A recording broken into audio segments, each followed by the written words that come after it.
Hello everyone, this is Professor Rita Paude, lecturer at Department of Electronics and Telecommunication, NIT Polytechnic, Nagpur. Today I am going to deliver lecture on Chapter 2, Programming Using Embedded C. I welcome all for the today's topic of discussion on Interrupt Control Program with Embedded C for a given microcontroller. The course outcome for this course as use Embedded C programming language to maintain embedded system. It means by using embedded C programming language, we can develop different application of embedded system. This chart shows CO and the PO mapping. From this chart, we can teach how this CO can map with the PO1 to PO10. So, for the PO2, PO3 and the PO4, this CO2 getting mapped at the highest level.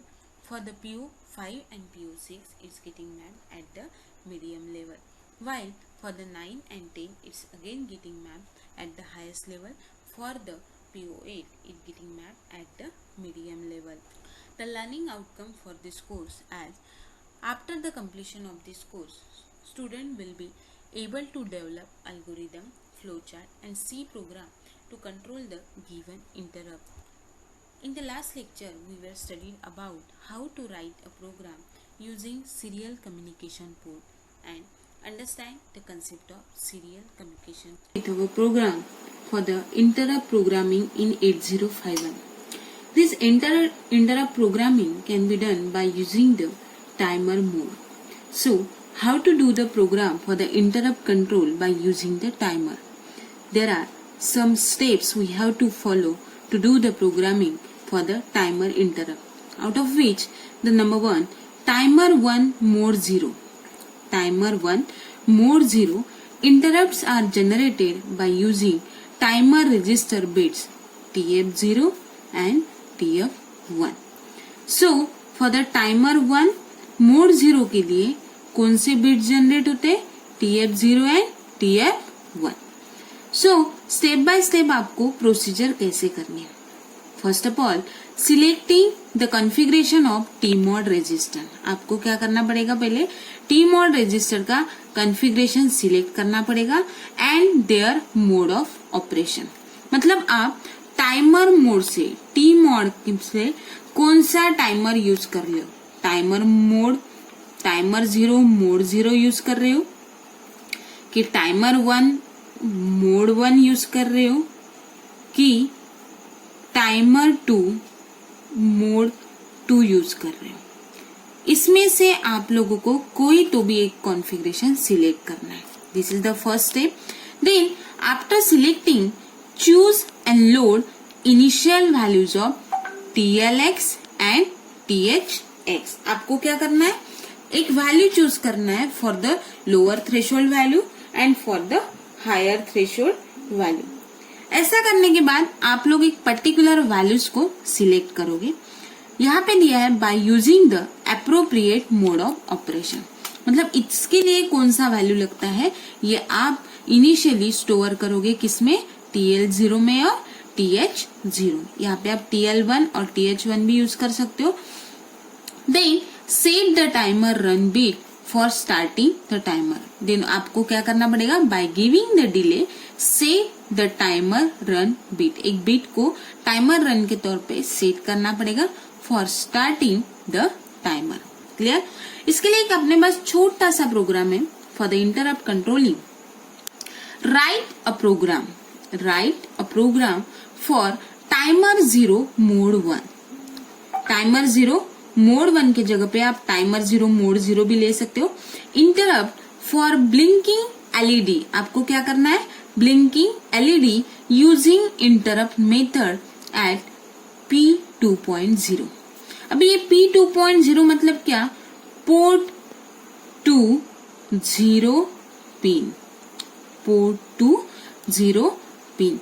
Same आपको starting करना है hash include register 51.h. इतना किया. अभी मुझे क्या करना है? तो फर्स्ट ऑफ ऑल मुझे मेरा आउटपुट कहाँ पे चेक करना है. इसके लिए मुझे LED को कनेक्ट करना है. मेरा प्रोग्रामिंग क्या बोल रहा है? फॉर ब्लिंकिंग एलईडी, मतलब अपना आउटपुट क्या होना चाहिए, आपका एलईडी ब्लिंक होना चाहिए। इसीलिए मुझे क्या करना पड़ेगा, पोर्ट 2 के 0 पिन पे यहाँ पे एलईडी को कनेक्ट करना पड़ेगा। क्या करना पड़ेगा, एलईडी को कनेक्ट करना पड़ेगा। अभी एलईडी को कनेक्ट करने के लिए मेरे पास एक सिंगल सा इंस्ट्रक्शन है, S bit blink LED P2.0. We have already seen why this P2.0 write down like this. Then ये कितने टाइम के लिए और कितने टाइम तक के चालू रहना चाहिए और उसके बाद में ऑटोमेटिकली ऑफ होना चाहिए, इसीलिए मैं दूंगी यहाँ पे क्या, डिले। तो it is mention as void delay. It is mentioned as void delay. Then let's start with the programming. आप सभी को पता है जब भी प्रोग्राम स्टार्ट करते हैं तो यहाँ पे अपन करली ब्रैकेट को ओपन करते हैं। अभी करली ब्रैकेट को ओपन करना मतलब क्या, देखो यहाँ पे इक्वल्स टू और एक साइन दिया हुआ है। This sign is indicates the complement, indicates the complement. अभी कॉम्प्लीमेंट मतलब क्या, तो या तो 1 रहेगा या फिर 0 रहेगा। 1 रहेगा मतलब एलईडी ऑन रहेगा और 0 रहेगा मतलब एलईडी ऑफ रहेगा, बरोबर है। तो ये करने के बाद आपको सेकेंड स्टेज पे जाना है। यहाँ पे दिया है choose and load initial values of TLX and THX। तो यहाँ पे आप लोग एक TH0 एंड TL0 के लिए एक वैल्यूज को लोड करोगे। तो मैंने किया यहाँ पे 0xFC, 0xFC इसको मैंने लोड किया। फिर सेम वैल्यूज मुझे लोअर थ्रेशोल्ड के लिए भी लोड करना पड़ेगा, तो मैंने यहाँ पे लोड किया 0x66। यहाँ पे अपना पहला इंस्ट्रक्शन कंप्लीट हो गया, इसीलिए मैं इसी करली ब्रैकेट को यहाँ पे क्लोज करती हूँ। So this is the initial stage of the program. Initial stage of the program ये सब गिवन रहता है, आपको सिर्फ इनिशियल वैल्यू को यहाँ पे लोड करना है। Then let's start with the program by using void main। यहाँ पे मेरा मेन फाइल है। प्रोग्रामिंग को रन करने के पहले, स्टार्ट करने पहले I will open the one curly bracket. Curly bracket को ओपन करने के बाद आपको यहाँ पे टाइमर मोड चूज करना है, टी मोड 0x01। मैंने क्या किया, टाइमर मोड टाइमर 0 मोड 1 के लिए मैंने चूज किया, तो मैंने यहाँ पे वैल्यू लिया 0x01। देन यहाँ पे जो वैल्यू आपने लोड की थी इनिशियल वैल्यू, उसी को आपको यहाँ पे लेना है, TH0 और TL0 की वैल्यू वो मैंने यहाँ पे इनिशियली सेट कर दी। सेट करने के बाद मुझे टाइमर को रन करने के लिए एनेबल या डिसेबल करना है, तो मैंने यहाँ पे यूज किया ET0, मतलब एनेबल टाइमर 0, एनेबल टाइमर 0। ठीक है, अभी मेरा ये टाइमर 0 हो गया, ऑन हो गया। अभी जैसे टाइमर 0 ऑन हो गया, I have to on the register of that particular timer. So I will open the TR0 equals to 1, 1 means on. ऐसे ही अभी आपको ये सब सेट करने के बाद इस प्रोग्राम में कुछ चेंजेस करने हैं या नहीं, इसीलिए मैं यूज करूंगी क्या, while। So I don't want to change anything, that's why I am using here while loop.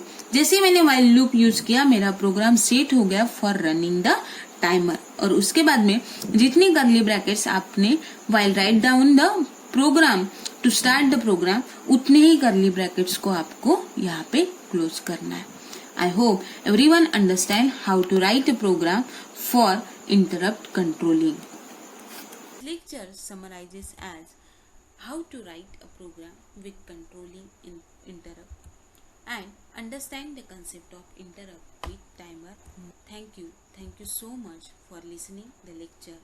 In the next lecture, we will study about communication standards and the protocol.